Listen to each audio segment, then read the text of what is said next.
Pernah nggak ngerasa grup WA kita sepi aja, nggak ada chat sama sekali? Jangan-jangan itu anggota grup udah bikin grup baru dan kita nggak dimasukin.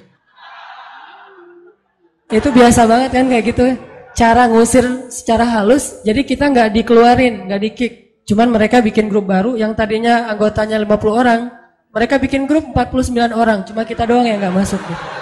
Kenapa nih grup sepi banget, nggak ada chat sama sekali? Karena mereka chatnya di grup sebelah.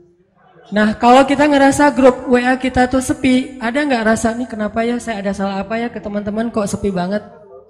Kok tiba-tiba ada yang left grup?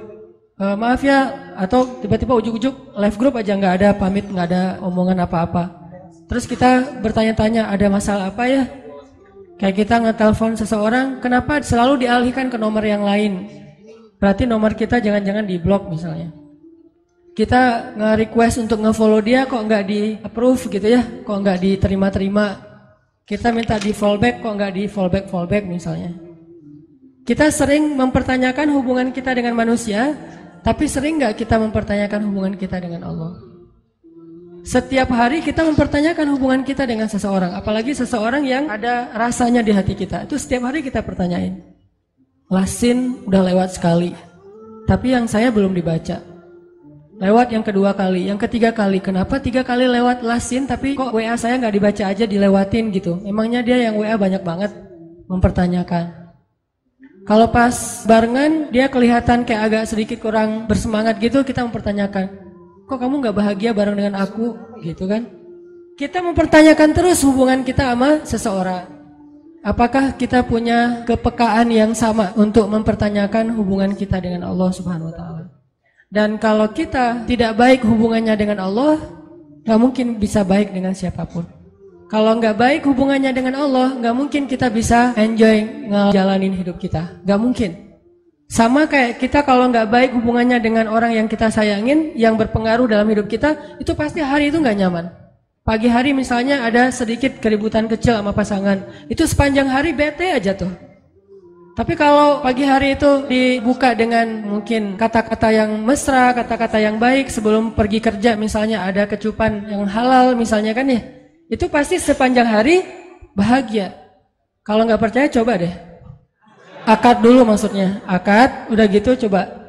Kamu ngapain akad? Cuma pengen ngerasain yang Ustadz Hanan ngomongin. Cuma iseng doang gitu. Ini bahaya. Nah, itu pasti berpengaruh buat hari-hari kita, apalagi hubungan dengan Allah Subhanahu wa taala. Nah, pertanyaannya adalah gimana caranya biar hubungan kita dengan Allah itu asik terus? Hubungan kita dengan Allah itu happy terus. Jadi kalau suami istri itu kayak pacaran terus gitu. Nggak mikirin listrik tunggakan udah 3 bulan misalnya ya. Nggak mikirin misalnya ada kewajiban-kewajiban apa. Cuman mikirin jalan kemana, terus ngapa-ngapain. Gitu pokoknya. Nggak usah diperjelas.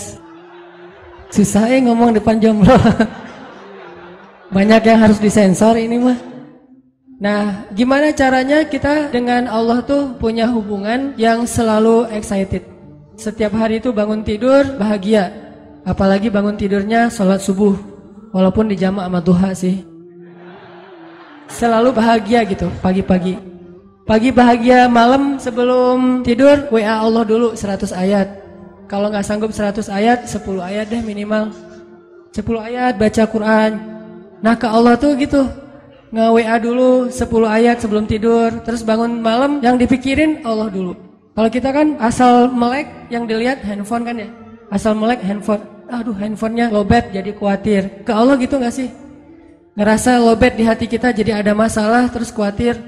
Nah gimana caranya kita menjaga semangat hablum minallah, hubungan dengan Allah itu kayak kita ngejaga semangat hablum minannas.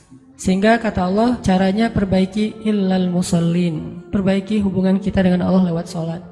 Sholat kita udah benar belum nih? Udah sholat kok, tapi benar gak sholatnya? Jangan-jangan sholat kita sekedar basa-basi doang. Datang wudunya juga nggak sempurna, berdirinya nggak sempurna, asal udah beres pergi. Berarti sholat kita basa-basi. Itu mungkin salah satu penyebabnya. Illal musallin. Terus juga mungkin penyebab lain saya kurang zikir sama Allah, nggak yadhkurunallaha qiyaman wa qu'udan wa ala junubihim.